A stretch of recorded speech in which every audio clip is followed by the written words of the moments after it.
മൂകം കരോതി വാചാലം പങ്കും ലംഘയത്തെ ഗിരിം യത്കൃപാത്തമഹം വന്ദേ പരമാനന്ദമാധവം. നാരായണീയം 27ാമത്തെ ദശകത്തിൽ 5ഉം 6ഉം ശ്ലോകങ്ങളുടെ അർത്ഥം പറയാം. അർത്ഥം പറയുന്നത് കിഴക്കേപ്പാട്ട് വാര്യത്ത് ഭാരതി. 5ാമത്തെ ശ്ലോകം. ആധായ ദ്രുതമഥവാസുകിം വരത്രം പാഥോധൗ വിനിഹിത സർവബീജജാലേ പ്രാരബ്ധേ മഥനവിധൗ സുരാസുരൈസ്തൈർവ്യാജത്വം ഭുജഗമുഖേ കരോസുരാരീൻ.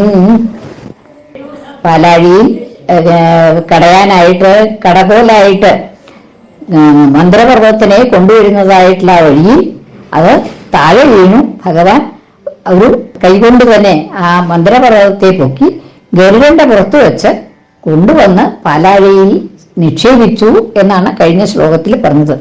ഇനി അങ്ങനെ ആ ആദായ ദ്രുതം പിന്നെ കടകോല വെച്ച് കഴിഞ്ഞാൽ പിന്നെ ഇനി അത് കയറ് വേണം, കടയാനായിട്ടുള്ള കയറ് വേണം. അപ്പൊ ആ കയറിന്റെ സ്ഥാനത്ത് വാസുകി എന്നുള്ളതായ സർപ്പരാജാവിനെയാണ് ഉദ്ദേശിച്ചത് എന്നാണ്. സർപ്പത്തെയാണ് കയറായിട്ട് ഉപയോഗിക്കുന്നത്. ഭഗവാന്റെ പരമശിവന്റെ ആഭരണമായിട്ടുള്ള വാസുകിയെ ആണ് കയറായിട്ട് ഉപയോഗിച്ചത്. അങ്ങനെ ആധായ ദ്രുതം വേഗത്തിൽ തന്നെ പിന്നീട് ദ്രുതം വളരെ വേഗത്തിൽ മന്ത്രപർവ്വതത്തിനെ കടകോലായിട്ട് കിട്ടിക്കഴിഞ്ഞല്ലോ. ഇനി കയറ ആയിട്ട് വാസുകിയെയും വളരെ വേഗത്തിൽ തന്നെ കണ്ടുപിടിച്ചു. അങ്ങനെ വാസുകിം വരത്രാം ആദായ, വരത്രയായിട്ട് ചെയ്തിട്ട് വാസുകിയെ, വരത്ര എന്ന് പറഞ്ഞാൽ കടയുന്നതിനുള്ളതായിട്ടുള്ള കയറ്, ആ കയറായിട്ട് ഏതായിരുന്നു വാസുകിയെ ആണ്. വാസുകിയെ വരത്രാം ആദായ, വരത്രയാക്കി ചെയ്തിട്ട് പാഥോധൗ വിനിഹിത സർവബീജജാലേ, എന്നിട്ട് ആ സർവബീജങ്ങളും പ്രപഞ്ചത്തിലുള്ളതായിട്ടുള്ള ആ സർവ സസ്യങ്ങളുടെയും ബീജങ്ങളെ, വിത്തുകള്, എല്ലാ വിധത്തിലുള്ളതായിട്ടുള്ള ഔഷധം അല്ലാതെ കണ്ട യാതൊരു സസ്യവും ഇല്ല ലോകത്തില് എന്നാണ് പറയണത്. അങ്ങനെ ഒരു ഔഷധ ഗുണവും ഇല്ലാണ്ടുള്ളതായിട്ടുള്ള ഒന്നും ഇല്ല എന്നാണ്. അപ്പൊ അങ്ങനെ എല്ലാം അമൃത ലഭിക്കാൻ വേണ്ടിയിട്ടാണല്ലോ, മരണമില്ലാതിരിക്കാനുള്ളതായിട്ടുള്ള ദിവ്യൌഷധമായിട്ടുള്ള അമൃത് ലഭിക്കാൻ വേണ്ടിയിട്ടാണ് ഇവിടെ പാലാഴിയെ കടയണത്. അപ്പൊ അതിനു വേണ്ടിയിട്ട് സർവ ഔഷധങ്ങളുടെയും വീര്യം ഉള്ളതായിട്ടുള്ള അമൃത് അതിൽ നിന്ന് കിട്ടാൻ വേണ്ടിയിട്ട് എല്ലാ ഔഷധങ്ങളെയും ആ പാലാഴിയിൽ നിക്ഷേപിച്ചു എന്നാണ് പറയുന്നത്. ഈ പാല് കടയുമ്പോ തൈരാക്കിയിട്ട് കടയുമ്പോ എങ്ങനെയാ അതിന്റെ ഏറ്റവും വലിയ സത്തായിട്ടുള്ളതായിട്ടുള്ള വെണ്ണ നമുക്ക് കിട്ടണു അല്ലെ? അപ്പൊ അതുമാതിരി ഈ പാലാഴിയിൽ സർവ ബീജങ്ങളും ഇട്ട്, സർവ ഔഷധങ്ങളുടെയും ബീജങ്ങൾ ഇട്ട് അതിനെ കടയുമ്പോൾ അതിൽ നിന്ന് കിട്ടുന്നതായിട്ടുള്ള അമൃതിന് അത്രത്തോളം ഔഷധശേഷി ഉണ്ടാവും എന്നാണ് സങ്കല്പം. അപ്പൊ അങ്ങനെ എല്ലാ ബീജങ്ങളുടെയും ഔഷധികളുടെയും എല്ലാ സസ്യങ്ങളുടെയും ഔഷധികളുടെയും ബീജങ്ങളൊക്കെ ഇതിൽ നിക്ഷേപിച്ചു, ഈ പാലാഴിയിൽ നിക്ഷേപിച്ചു. എന്നിട്ടാണ് അത് കടയാനായിട്ട് തുടങ്ങുന്നത്. അങ്ങനെ വിനിഹിത സർവബീജജാലേ, വിനിഹിതമായിട്ടുള്ള വയ്ക്കപ്പെട്ടതായ ഇടപ്പെട്ടതായ സർവബീജങ്ങളുടെയും ജാലം, സമൂഹം, എല്ലാ ബീജങ്ങളുടെയും സമൂഹത്തിനെ, അതായത് എല്ലാ തരത്തിലുള്ളതായ വിത്തുകളുടെയും സമൂഹത്തെ, അതായത് ധാരാളം വിത്തുകൾ എല്ലാറ്റിന്റെയും ലോകത്തിലുള്ള സർവ സസ്യങ്ങളുടെയും വിത്തുകളൊക്കെ അതിൽ നിക്ഷേപിച്ചു. അങ്ങനെയുള്ളതായിട്ടുള്ള ആ പാഥോധിയിൽ വിനിഹിത ബീജജാലേ പാഥോധൗ, എല്ലാ ജീവജാലങ്ങളുടെയും വിത്തുകൾ നിക്ഷേപിച്ചതായ ആ പാഥോധി, പാലാഴി. പാഥോധി എന്ന് വെച്ചാൽ പാലാഴി. പാഥസ് അവിടെ പാല് എന്നുള്ള അർത്ഥമാണ്. അത് തീയന്റെ അസ്മിൻ നിധി എന്നുള്ളതാണ്. അത് പാല് ധാരാളം ഉള്ളതായിട്ടുള്ള ഒഴുകുന്നത്. തീയന്റെ അസ്മിൻ നിധി എന്ന് പറഞ്ഞിട്ടുണ്ടെങ്കിൽ അതങ്ങനെ പരന്ന് പൊങ്ങി വരുന്നു എന്നുള്ളതാണ്. തിളച്ച് പൊങ്ങി വരണതായിട്ടുള്ള അതുമാതിരിയുള്ളതായിട്ടുള്ള പ്രതീതിയാണ് ആ തീയന്റെ എന്നുള്ളതിന്. അപ്പൊ പാഥോധവും അങ്ങനെയുള്ളതായിട്ടുള്ള ആ പാലാഴിയിൽ, തിങ്ങി കഴിഞ്ഞ് ഉള്ളതായിട്ടുള്ള പാലോട് കൂടിയതായിട്ടുള്ള ആ പാലാഴിയിൽ പ്രാരബ്ധേ മഥനവിധവും പ്രാരബ്ധേ, ഇനി കയറായി കടകോലുമായി, ഇനി ഇങ്ങോട്ട് കടയി വേണ്ടു. അങ്ങനെ അതിനുള്ളതായിട്ടുള്ള എല്ലാ ഒരുക്കങ്ങളും ചെയ്തു. പ്രാരബ്ധേ ആരംഭിച്ചപ്പോൾ എന്ത് മഥനവിധി, മഥനം എന്നുള്ളതായിട്ടുള്ള ആ ക്രിയ, കടയ എന്നുള്ളതായിട്ടുള്ള ക്രിയ, ആ ക്രിയ ആരംഭിച്ചപ്പോൾ മഥനവിധവും ആരബ്ധേ, മഥനം എന്നുള്ളതായ ക്രിയ ആരംഭിച്ചപ്പോൾ, മഥനം ചെയ്യാനായി ആരംഭിച്ചപ്പോൾ, കടയാനായിട്ട് ആരംഭിച്ചപ്പോൾ, ആരംഭം അവിടെ പ്രാരബ്ധം എന്നുള്ളത് സ്വതേ ആരംഭിക്കുക എന്നുള്ളത് തുടങ്ങുക, ക്രിയ തുടങ്ങിയാലാണ് പ്രാരബ്ധം എന്ന് പറയുക. ഇപ്പൊ ഇവിടെ ക്രിയ തുടങ്ങിയിട്ടില്ല, അതിന്റെ മുമ്പേ ഉള്ളതായിട്ടുള്ള ഒരുക്കങ്ങളെ ആയിട്ടുള്ളൂ. അങ്ങനെ ആ മഥനവിധിക്ക് ഇതിനു വേണ്ടിയിട്ടുള്ള കടയാനുള്ളതായിട്ടുള്ള എല്ലാ ഒരുക്കങ്ങളും ചെയ്തു. കടയാനായിട്ട് തയ്യാറായി നിന്നു. അസുരന്മാരും ദേവന്മാരും കൂടിയിട്ട് ഒരു ഭാഗത്ത്, അസുരന്മാരും മറ്റേ ഭാഗത്ത് ദേവന്മാരുമായിട്ട് കടയാനായിട്ട് ഒരുങ്ങി കഴിഞ്ഞപ്പോൾ എന്തുണ്ടായി? വ്യാജാത്വം ഭുജകമുഖേകരോ സുരാരീൻ, വ്യാജാത് വ്യാജമായിട്ട്, ഛലമായിട്ട്, ത്വം അങ്ങ് ഭുജകമുഖേ, ഭുജകത്തിന്റെ, ഭുജകം പാമ്പ്, ആ പാമ്പിന്റെ മുഖത്തിൽ, വായുടെ ഭാഗത്ത്, തലയുടെ ഭാഗത്ത്, ഭുജകമുഖേ മുഖത്തിന്റെ ഭാഗത്തായിട്ട്, ഭുജകത്തിന്റെ മുഖഭാഗത്തായിട്ട്, സുരാരീൻ അകരോഹോ സുരാരികളുടെ, സുരന്മാരുടെ അരികളായിട്ടുള്ള ശത്രുക്കളായ അസുരന്മാരെ തലയ്ക്കല് ആക്കി എന്നാണ് പറയണത്. എന്താണ് അവിടെ ഉണ്ടായതെന്ന് വെച്ചിട്ടുണ്ടെങ്കിൽ അതൊക്കെ പറയുന്നത് കഥയിൽ പറയണത് എന്താണെന്ന് വെച്ചാൽ, മഥനത്തിനായിട്ട് ഒരുങ്ങിയപ്പോ എല്ലാവരും റെഡിയായിട്ട് വന്നു കഴിഞ്ഞപ്പോ ഭഗവാൻ അതിന്റെ തലയ്ക്കൽ പിടിച്ചു എന്നാണ്. വാസുകിയുടെ തലയ്ക്കല് ഞാൻ തന്നെ ആവാം, ഞങ്ങളാവാം, ഞങ്ങൾ പുറത്ത് നിൽക്കാം എന്ന് പറഞ്ഞ് വാസുകിയുടെ തലയ്ക്കൽ ഭഗവാൻ പിടിച്ചപ്പോ ബാക്കിയുള്ളവരൊക്കെ തലയ്ക്കൽ പിടിച്ചു, ദേവന്മാരൊക്കെ. അസുരന്മാരപ്പൊ തീർച്ചയായും ഈ വാല് പോയി പിടിക്കുക എന്ന് പറഞ്ഞാൽ ഒരു മോശല്ലേ, മഹാമോശല്ലേ ഈ വാല് പിടിക്കുക, പാമ്പിന്റെ വാല് പിടിക്കുക എന്ന് പറഞ്ഞാൽ അത് കഴിയില്ല. അപ്പോ ഞങ്ങൾ അതിന് കൂട്ടാക്കില്ല, ഞങ്ങൾ തലയ്ക്കൽ നിന്നോളാം എന്നായില്ലേ അസുരന്മാര്. അപ്പൊ അത് കണ്ടുകൊണ്ട് തന്നെയാണ് ഭഗവാൻ ആദ്യം തന്നെ പോയി തല പിടിച്ചത്. അത് തല പിടിച്ചു കഴിഞ്ഞാൽ മറ്റവരതിനെ എതിർക്കും എന്നുള്ള നല്ല നിശ്ചയുള്ളത് കൊണ്ട് ആദ്യം ഭഗവാൻ പോയിട്ട് തല പിടിച്ചു. അപ്പോൾ ഇത് സമ്മതിച്ചില്ല. അങ്ങനെ സമ്മതിക്കാണ്ടിരുന്നപ്പോ എന്നാ ശരി നിങ്ങൾ തല പിടിച്ചോളൂ എന്ന് പറഞ്ഞ് ഭഗവാൻ ദേവന്മാരെയും കൂട്ടി വാല് പിടിക്കാൻ തുടങ്ങി എന്നാണ്. അതാണ് കഥയിൽ പറയണത്.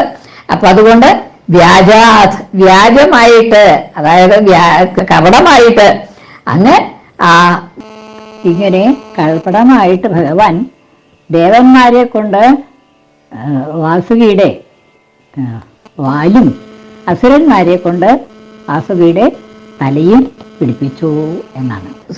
ഭുജകമുഖേ അകരോ സുരാരി, ഭുജകമുഖത്തിൽ പാമ്പിന്റെ വായിൽ അങ്ങ് സുരാരികളെ, അസുരന്മാരെ അകരോഹോ ചെയ്തു, അസുരന്മാരെ അവിടെ നിർത്തി എന്നാണ്.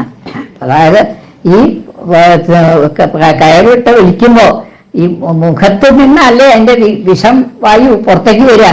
അത് അസുരന്മാർക്കായിക്കോട്ടെ, അവരുടെ ശക്തി ക്ഷയിക്കട്ടെ എന്ന് വിചാരിച്ചിട്ടാണ് ആ ഇങ്ങനെ ഒരു കുതന്ത്രം പ്രയോഗിച്ചത് ഭഗവാൻ എന്നാണ്. ദേവന്മാർക്കല്ല ആ വിഷവായു ശ്വസിച്ചിട്ടുള്ളതായിട്ടുള്ള തകരാറ് ദേവന്മാർക്ക് ഉണ്ടാവരുത് എന്ന് വിചാരിച്ചിട്ട് ആദ്യം തന്നെ ഞാൻ പോയി തല പിടിച്ചാൽ മറ്റവരെ എതിർക്കാണ്ടിരിക്കില്ല, അപ്പൊ അവരെ തല പിടിപ്പിക്കാം, ഞങ്ങൾക്ക് ദേവന്മാരോടുകൂടി ഭഗവാന് വാല് പിടിക്കാം എന്നുള്ളതായിട്ടുള്ള ഒരു കപടമാർഗേണ സുരാരികളെ കൊണ്ട്, അസുരന്മാരെ കൊണ്ട് തലയ്ക്കൽ നിർത്തിച്ചു, അവയെ തല പിടിപ്പിച്ചു എന്നാണ് ആ ശ്ലോകത്തിന്റെ അർത്ഥം. രണ്ടാമത്തെ ശ്ലോകം. ക്ഷുബ്ധാദ്രൗ ക്ഷുഭിതജലോദരേ തദാനീം ദുഗ്ധാബ്ധൗ ഗുരുതരഭാരതോ നിമഗ്നേ ദേവേഷു വ്യഥിതരമേഷു തൽപ്രിയൈഷീ പ്രാണൈഷീ കമഠതനും കഠോരപൃഷ്ഠം.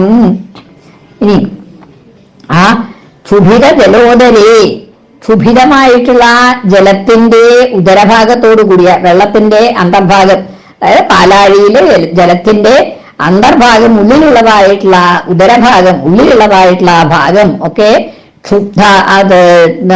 ക്ഷുഭിതമായി, ക്ഷുഭിത ജലോദരേ, ക്ഷുഭിതമായ ജലോദരം ക്ഷുഭിതമായപ്പോൾ, ക്ഷുഭിത ജലോദരേ തദാനീം അപ്പോൾ അങ്ങനെയുള്ളതായിട്ടുള്ള ദുഗ്ധാബ്ധവും, ദുഗ്ധാബ്ധി പാലാഴി, ദുഗ്ധമാകുന്ന ദുഗ്ധത്തിന്റെ അബ്ധി സമുദ്രം, അപ്പൊ പാലാഴി. ദുഗ്ധാബ്ധവും സപ്തമി, ദുഗ്ധാബ്ധിയിൽ പാലാഴിയിൽ ചടിതി ഗുരുഭാരതോ നിമഗ്നമായപ്പോൾ അതിൽ വീണുപോയി. അത് കയറിട്ട് പിണ്ടാവുമ്പോ പൊങ്ങി നിൽക്കണ്ടേ, അല്ലാണ്ട് അടിയിൽ വീണു കഴിഞ്ഞാൽ അതുകൊണ്ട് വലിക്കാൻ പറ്റില്ല. അപ്പൊ ഇവിടെ മന്ത്രപർവ്വതം അടിയിലേക്ക് അങ്ങോട്ട് വീണു, അത് മുങ്ങിപ്പോയി കഴിഞ്ഞപ്പോ ഒരിക്കൽ ഭഗവാൻ അത് താഴെ വീണു കഴിഞ്ഞ് കൊണ്ടുവരുന്ന സമയത്ത് തന്നെ താഴെ വീണപ്പോ ഭഗവാൻ ഗരുഡന്റെ പുറത്ത് കയറ്റിയിട്ട് കൊണ്ടുവന്നിട്ടാണ് ഇവിടെ നിക്ഷേപിച്ചത്.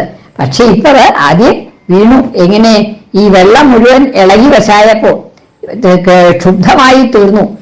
അങ്ങനെ ക്ഷുഭിതമായിട്ട് തീർന്നു. ക്ഷുഭിതമായിട്ടുള്ള ജലോദരത്തോടു കൂടിയതായിട്ടുള്ള ആ ദുഗ്ധാബ്ധിയിൽ ഈ പർവ്വതം തന്നെ ക്ഷുബ്ധമായി തീർന്നു. അദ്രി പർവ്വതം ക്ഷുബ്ധമായിട്ടുള്ള ആ അദ്രി, ആ പർവ്വതം, മന്ദരപർവ്വതം നിമഗ്നേ, അതിൽ മുങ്ങിപ്പോയപ്പോൾ, മുങ്ങിപ്പോയപ്പോൾ പർവ്വതം വെള്ളം ശുഭിതമായപ്പോൾ അത് പർവ്വതം തന്നെ വെള്ളത്തിലങ്ങട് താണു എന്നാണ് പറയണത്. അങ്ങനെ താണ സമയത്ത് എന്താണ് ഭഗവാൻ ചെയ്തത് എന്ന് പറയാണ്. ദേവേഷു വ്യഥിതതമേഷു, അപ്പോൾ ദേവന്മാർക്കൊക്കെ സങ്കടമായി.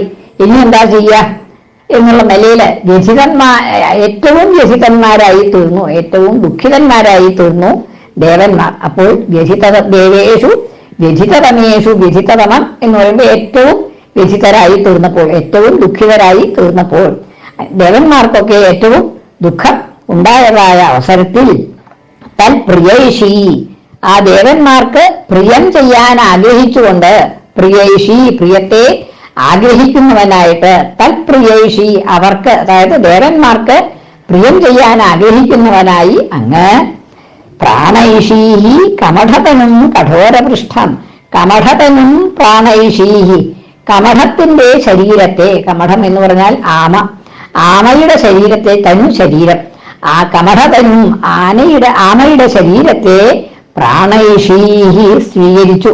അതായത് അതിന് പ്രാണൻ കൊടുത്തുകൊണ്ട് കമഠപരമായിട്ടുള്ള പ്രാണനെ സ്വീകരിച്ചു എന്നുള്ളതാണ്. ആ കമഠ തനുസായിട്ടുള്ളതായിട്ടുള്ള പ്രാണനെ, ജീവൻ എന്നുള്ള അർത്ഥത്തിലൂടെ ഇതിനെ സ്വീകരിച്ചു, കമഠത്വം സ്വീകരിച്ചു എന്നാണ്. കാമയായിട്ട് അങ്ങ് ആവിർഭവിച്ചു, അങ്ങ് അവിടെ അമയായിട്ട് തീർന്നു എന്നാണ് പറയണത്. എങ്ങനെ? ആ അമയുടെ വിശേഷണമാണ് കഠോരപൃഷ്ഠാം, കഠോരമായ പൃഷ്ഠഭാഗത്തോടുകൂടിയ, പൃഷ്ഠഭാഗം എന്ന് പറഞ്ഞാൽ പുറന്തോട്. ആമയുടെ പുറന്തോട് നല്ല തന്നെ സ്വന്തം കഴിഞ്ഞുള്ളതാണല്ലോ. ഇവിടെ ഈ ഭഗവാനാകുന്ന ആമയുടെ ആ കൂർമ്മത്തിന്റെ ശരീരത്തിന്റെ പുറന്തോട് അത്യധികം കഠോരമായിരുന്നു, കഠിനമായ പുറന്തോടുകൂടിയ ആമയുടെ ശരീരത്തെ അങ്ങ് സ്വീകരിച്ചു, അങ്ങ് അതിൽ പ്രാണനായിട്ട് ഭവിച്ചു. ആമയുടെ ശരീരത്തിലെ പ്രാണനായിട്ട് അങ്ങ് ഭവിച്ചു എന്ന് പറഞ്ഞാൽ അങ്ങ് ആ ആമയുടെ ശരീരത്തെ അങ്ങ് സ്വീകരിച്ചു എന്നർത്ഥം. ആമയായിട്ട് പ്രത്യക്ഷപ്പെട്ടിട്ട് ഈ സമുദ്രത്തിൽ വീണ് കിടക്കുന്നതായിട്ടുള്ള മന്ദിരത്തെ തന്റെ പുറത്ത്, ആ ആമയുടെ പുറത്ത് കയറ്റി എന്നാണ് പറയണത്. ക്ഷുബ്ധാദ്രവും ക്ഷുഭിതജലോദരെ, ക്ഷുഭിതജലത്തോടുകൂടിയ ജലത്തിന്റെ ഉദരത്തിൽ, അത്യധികം ക്ഷുഭിതമായ ആ ജലോദരത്തിൽ, പാലാഴിയുടെ ജലത്തിന്റെ ഉൾഭാഗം ക്ഷുഭിതമായപ്പോൾ, എന്തുകൊണ്ടാണ് ക്ഷുഭിതമായത്?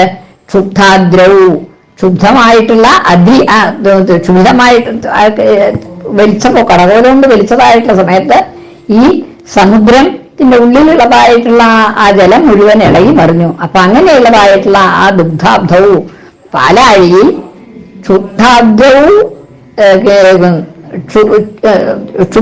ക്ഷുബ്ധമായി തീർന്ന അദ്രി, ആ അദ്രി ഗുരുതര ഭാരത, തന്റെ അത്യധികമായിട്ടുള്ള ഭാരം ഹേതുവായിട്ട്, മന്ദിരത്തിന് കുറച്ചൊന്നുമല്ലല്ലോ ഭാരമുള്ളൂ. അപ്പൊ ഈ വെള്ളം മുഴുവൻ ഇളകി മറിഞ്ഞപ്പോൾ ഇതിന്റെ ഭാരം അത്യധികം ഉണ്ടായിരുന്നത് കൊണ്ട് അതങ്ങോട്ട് നിമഗ്നമായി, അതിൽ മുങ്ങിപ്പോയി. നിമഗ്നേ ഗുരുതര ഭാരത, അത്യധികമായ ഭാരം കൊണ്ട് നിമഗ്നമായ സമയത്തൊക്കെ സതിസപ്തമിയുടെ പ്രയോഗങ്ങളാണ് അനവധി. അപ്പൊ അങ്ങനെ ആ ക്ഷുബ്ധാദ്രവും നിമഗ്നേ, ക്ഷുബ്ധമായ അദ്രി നിമഗ്നമായ സമയത്ത് ദേവേഷു വ്യഥിതതമേഷു, ദേവന്മാർ അത്യധികം വ്യഥിതന്മാരായപ്പോൾ, ദുഃഖിതരായപ്പോൾ, തത്പ്രിയേഷി അവരുടെ പ്രിയം ആഗ്രഹിക്കുന്നവനായിട്ട് അങ്ങ് കമഠതനും കഠോരപൃഷ്ഠാം കമഠതനും, കഠോരമായ പുറന്തോടുകൂടിയ പുറഭാഗത്തോടുകൂടിയ കമഠത്തിന്റെ ശരീരത്തെ, കൂർമ്മത്തിന്റെ ശരീരത്തെ അങ്ങ് സ്വീകരിച്ചു. അങ്ങ് പ്രാണൈഷീഹി, അതിനെ പ്രാണനായിട്ട് ഭവിച്ചു, അതിന്റെ ജീവിച്ചു, അങ്ങനെ പ്രാണനായിട്ട് ആവിർഭവിച്ചു, കമഠമായിട്ട് ആവിർഭവിച്ചു എന്ന് സാരം. 2 ശ്ലോകം ഒന്നും കൂടിയും ചെല്ലാം. ആധായദ്യുതമഥവാസുകിം വരത്രം പാഥോധൗ വിനിഹിത സർവബീജജാലേ പ്രാരബ്ധേ മഥനവിധൗ സുരാസുരൈസ്തൈർവ്യാജത്വം ഭുജഗമുഖേ കരോസുരാരീൻ. കൃഷ്ണാർപ്പണം. മലയാള പരിഭാഷ. ബീജങ്ങൾ സകലമരുന്നതും നിറച്ച പാലാഴി മഥനമതിന്നു സർപ്പരാജം വേഗത്തിൽ രചനയുമാക്കിയപ്പോൾ അങ്ങും സൂത്രത്തിൽ ദിതിജരെ വക്ത്രഭാഗമാക്കി. ക്ഷുബ്ധാദ്രൗ ക്ഷുഭിരജലോദരേ തദാനീം ദുഗ്ധാബ്ധൗ ഗുരുതരഭാരതോ നിമഗ്നേ ദേവേഷു വ്യഥിതതമേഷു തൽപ്രിയേഷീ പ്രാണൈഷീ കമഠതനും കഠോരപൃഷ്ഠം. കൃഷ്ണാർപ്പണം. മലയാള പരിഭാഷ. പ്രക്ഷുബ്ധം ജലമതിലങ്ങു ഭാരമേറിത്താണീടും ഘനതരമന്തരത്തെ നോക്കി ദുഃഖിക്കും സുരഗണരക്ഷ ചെയ്യുവാനായങ്ങപ്പോൾ കമഠമതായി വന്നണഞ്ഞു. സർവത്ര ഗോവിന്ദനാമ സങ്കീർത്തനം. ഗോവിന്ദ ഗോവിന്ദ.